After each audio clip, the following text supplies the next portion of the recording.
Bonjour à tous et bienvenue sur cette interview de DLM News avec Philippe Takach, que j'ai le plaisir d'interviewer. Nous venons de faire une interview Master Business. Bonjour Philippe. Bonjour Alexia. C'était un grand plaisir de faire cette formation aujourd'hui avec toi, qu'on va retrouver bientôt donc dans la plateforme Master Business. J'ai quelques questions à te poser quand même pour les spectateurs qui nous regardent, surtout sur DLM News dans le secteur des ressources humaines. Est-ce que tu aurais un conseil à donner aujourd'hui aux RH, aux DRH, qui sont quand même les leaders des relations humaines maintenant, plus que des ressources humaines. Quel conseil, nous sommes en 2021, quel conseil tu as à leur donner en tant que coach? Surtout en 2021, avec ce monde qui bouge à une vitesse incroyable, avec des crises économiques, crises sanitaires.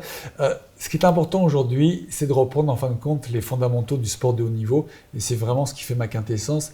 C'est se dire que dans le monde du sport, on gagne et on perd. Et dans l'entreprise, c'est pareil. C'était cette phrase que m'avait dit Zinedine Zidane quand je l'ai rencontré.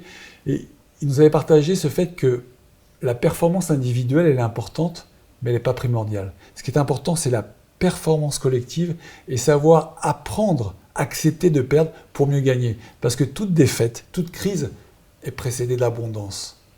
Et toute victoire est précédée d'une défaite. Et toute victoire est enchaînée d'une défaite. C'est le jeu de la vie. Et vraiment, les managers, les entraîneurs, les leaders de l'entreprise, ils ont vraiment besoin de prendre conscience de cela et ça marche vraiment bien.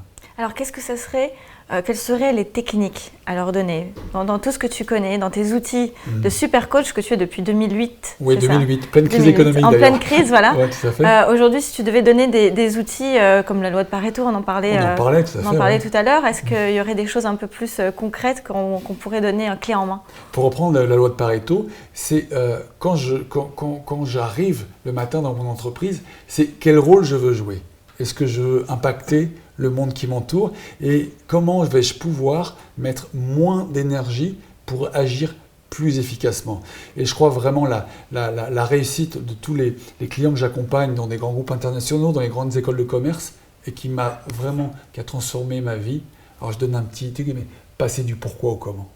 Arrêtez de se dire pourquoi on est en crise, pourquoi on gagne moins d'argent, pourquoi on a un turnover important, mais plutôt comment nous pourrions transformer tous ensemble cette crise en opportunité. Et c'est ce qu'on fait à cet instant. Exact, mais je crois que c'est vraiment important quand même d'expliquer la notion du pourquoi et du comment, parce qu'on passe énormément de temps, de réunionnite en réunionnite, à essayer de comprendre le pourquoi on est arrivé à cette situation, qui est le coupable, à qui est la faute. On se focalise quand même beaucoup sur le passé, alors que maintenant, ce que tu nous conseilles de faire à tous, c'est de nous focaliser sur le comment et donc sur l'avenir. Voilà. Le pourquoi est important pour comprendre pourquoi on en est arrivé là. Mais vraiment, l'idée, c'est d'utiliser le pourquoi comme un levier sur pourquoi, plutôt se dire pourquoi on est en pleine crise, pourquoi c'est important d'agir différemment dans cette crise. Et plutôt dire pourquoi ça ne marche pas, comment ça pourrait marcher. Pourquoi ça ne fonctionne pas, comment ça pourrait fonctionner. Pourquoi nous ne sommes plus numéro 1 ? Parce que j'interviens vraiment dans des grands groupes et l'idée, quand je travaille avec ces managers, avec ces dirigeants, c'est que je leur dis ok, comment vous allez faire pour être encore numéro 1 à l'issue de cette crise ? Et ça change tout. Donc, le pourquoi, 10% de votre énergie et le 90%, c'est vraiment sur comment faire autrement, comment agir autrement. Et tout partira d'une perception. D'accord. Et si on devait expliquer en 2 mots, la loi de Pareto, c'est quoi cette histoire de 80-20 ? Comment on explique ça rapidement ? Elle est riche, cette loi du Pareto, parce qu'elle remonte au 19e siècle. Cet Italien, comme je dis, qui vous veut du bien, qui a réalisé qu'en fin de compte, 80% de la richesse de son pays, à l'époque en Italie, était détenue par 20% de la population. Et il a étudié ça dans l'histoire et ça se retrouve très fréquemment. D'accord. Et ce qui est incroyable, c'est que cette loi s'applique partout.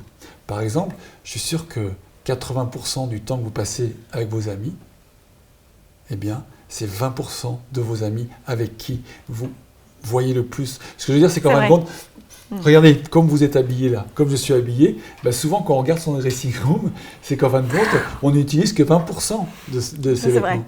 Dans le monde de l'entreprise, 80% souvent des clients ne génèrent pas autant de chiffres. C'est souvent les 20% des clients qui vont générer le 80% de résultats. Et ça, c'est incroyable. Ça veut dire que du coup, est-ce qu'on doit avoir, par exemple, on peut penser au monde de la téléphonie, au monde de la technologie, est-ce qu'il est autant nécessaire d'avoir autant de produits ? Car on sait qu'il n'y a que 20% qui vont rapporter 80% de chiffre d'affaires. Waouh, d'accord. Donc oui, effectivement. Donc là, vous nous invitez à nous focaliser, plus spécifiquement sur les choses qui marchent en fait. Sur les choses, voilà, qui marchent. C'est déjà prendre conscience, qu'est-ce qui nous rapporte le plus pour qu'on se concentre sur ce qui nous rapporte le plus. Tout à fait. Ok. Quand vous arrivez en entreprise, qu'est-ce qu'on vous dit très fréquemment quand vous voulez faire une interview par exemple? Vous voulez avoir un manager. C'est quoi la réponse que vous devez avoir très souvent? Oui. Mais souvent, qu'est-ce qui va être le frein pour aller rapidement? Alors, si on est dans une démarche commerciale, ce qui revient le plus souvent, c'est j'ai pas le temps, c'est trop cher. J'ai pas le temps. Merci. Voilà, ce sont des choses un petit peu. On a cette croyance que plus on travaille intensément, plus on fait des longues journées, plus on est productif.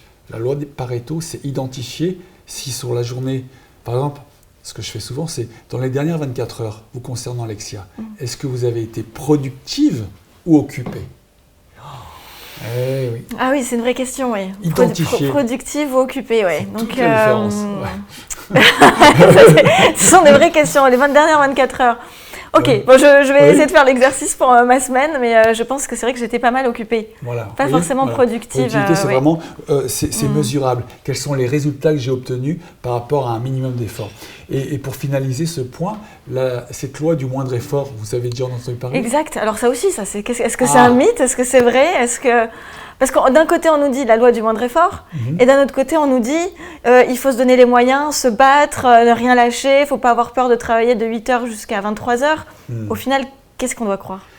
Ce qu'on doit croire, c'est qu'en fin de compte, ces lois du moindre effort, elle est vraie, mais parce qu'en amont, il y a eu énormément de travail. C'est comme les grands groupes, les leaders de ce monde de l'entreprise aujourd'hui, ou les numéros 1 dans le monde du sport, parce que je suis passionné, j'ai vraiment allié cette philosophie sport-business au service des entrepreneurs, parce que j'ai voulu me faire coacher étant jeune et c'était... Oui, on va en parler. Eh bien, l'idée, c'est à un moment donné, voilà, comment utiliser cette quintessence et comment se poser les bonnes questions pour avoir les bons résultats. Une question que je pourrais vous poser, de quoi vous parlez le plus quand vous êtes en entreprise? Autour de la machine à café. En ce moment, dans cette période de crise, vous parlez de tout ce qui ne va pas ou de tout ce que nous pourrions faire différemment? Alors moi, je suis plutôt optimiste et je parle toujours des opportunités. Exactement. Donc ça, c'est plutôt... Mais c'est vrai que pour certaines personnes, on a peut-être tendance à se focaliser sur ce qui ne va pas. Sur ce qui ne va pas, c'est ça. Et c'est naturel parce que on veut toujours éviter le pire. Parce que, en revanche, notre cerveau, il recherchera toujours la joie. Et je travaille beaucoup sur cette notion de bien-être en entreprise. C'est très, très important. Tous les grands groupes qui réussissent, il y a beaucoup de bien-être, il y a beaucoup de bonheur. Et je crois que souffrir pour réussir, c'est quand même dépassé. La loi Pareto, c'est vraiment agir avec efficacité. Et plus vous allez répéter une tâche, plus elle deviendra facile. C'est comme un athlète. J'ai assisté plusieurs fois à des matchs avec Cristiano Ronaldo, qui est un businessman extraordinaire. Absolument. Milliardaire, un des plus gros influenceurs, un des meilleurs joueurs au monde. Bien, je l'ai vu se préparer, je l'ai vu jouer sur le terrain. Ce n'est pas celui qui court le plus. C'est celui qui agit au bon endroit, au bon moment. Mais il y a des milliers d'heures de travail. Alors quand on le voit marqué, on a l'impression que c'est facile, mais il y a beaucoup de travail. Donc, cette loi du moindre effort, elle arrive à partir du moment où il y a eu plein d'efforts. Parce que le geste répété deviendra de plus en plus facile. Alors maintenant, ça a été une question que je me suis posée toute ma vie, depuis que je sais parler, comme on a parlé, le loi du moindre effort. Maintenant, vous venez de répondre à l'une des grandes questions. J'aimerais qu'on revienne un petit peu sur ce déclenchement de coach. Qu'est-ce qui a été le moment révélateur? Qu'est-ce qui a fait que... Il s'est vraiment fait dans le monde de l'entreprise où, depuis tout petit, je suis allé jusqu'à un niveau national en sport. J'ai essayé de savoir qu'est-ce qui faisait la différence entre ceux et celles qui gagnaient. Et puis en sport, vous avez un entraîneur.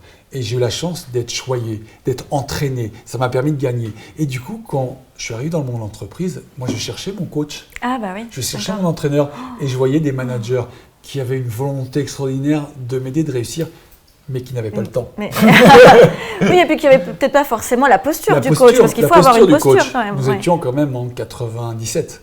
Le coaching n'est pas ce qu'il est aujourd'hui. Ah non, C'était très avant-gardiste. Et un jour, j'ai vu un interview de Yannick Noah. Et puis Yannick Noah dit, si j'ai gagné Roland-Garros, et ça remonte quand même de nombreuses années, à ce jour, aucun Français n'a gagné.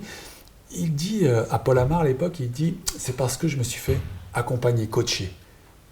Et je me suis fait préparer mentalement, ce qui n'était pas du tout d'actualité à l'époque dans le sport français, parce que le coaching vient fortement des États-Unis, dans le monde du sport, des universités et de l'entreprise. Et là, j'ai eu des clics et le lendemain matin, vous savez, vos réussites, c'est souvent la bonne personne au bon endroit, au bon moment. Et je vous remercie vraiment de m'accueillir aujourd'hui parce qu'on est au bon endroit. Eh bien, j'ai fini par rencontrer cette coach. Wow, la coach de Yannick Noah. Oui, mais c'est un budget. Ah oui. Donc, moi, je suis allé voir le DRH. J'ai dit, OK, je vais me faire coacher. Vous savez ce qu'on m'a dit, Alexia, à cette époque? Qu'est-ce que c'est que le coaching, peut-être? Qu'est-ce que c'est que le coaching? Oui. Mais Philippe, tu n'es pas dirigeant du CAC 40.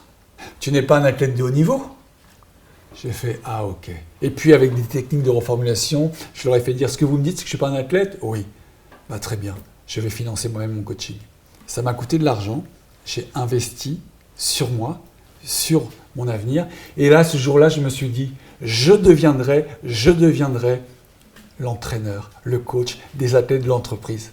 C'est génial. Et depuis 2008, et ça s'est fait en 2008. Et depuis 2008, je suis en immersion avec les grands groupes, avec les artistes, avec les athlètes, avec les entrepreneurs, les salariés.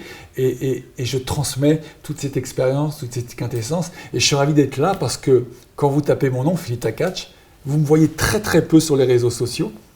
Parce que jusqu'ici, j'étais constamment, j'aime bien dire, j'étais dans l'ombre des leaders. Moi, je suis un peu le coach qui murmure à l'oreille des leaders et de leurs équipes. Et je suis ravi de pouvoir partager ça avec vous.